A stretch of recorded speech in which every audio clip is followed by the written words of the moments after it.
একদিন পুশি ক্যাট আর উলফ জঙ্গলে ঘুরছিল। হঠাৎ তারা রাস্তায় একটি পুরনো গুপ্তধনের বাক্স খুঁজে পায়। বাক্সের ভিতরে ছিল দুইটা ক্রিস্টাল, একটা লাল ঝকঝকে ক্রিস্টাল আর একটা সাধারণ নীল ক্রিস্টাল। লোভী উলফ দ্রুত লাল ক্রিস্টালটা নিয়ে নেয় আর পুশি নীল ক্রিস্টালটা নিয়ে নেয়। উলফ ভাবে, এই লাল ক্রিস্টালের শক্তি দিয়ে আমি জঙ্গলের রাজা হয়ে যাব।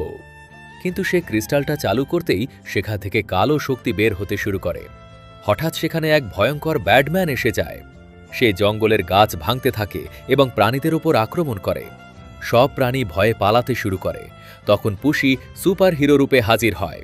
পুশি দ্রুত লাফিয়ে ব্যাডম্যানকে জোরে ঘুষি মারে, কিন্তু ব্যাডম্যান ডার্ক এনার্জি দিয়ে আক্রমণ করে আর পুশি মাটিতে পড়ে যায়।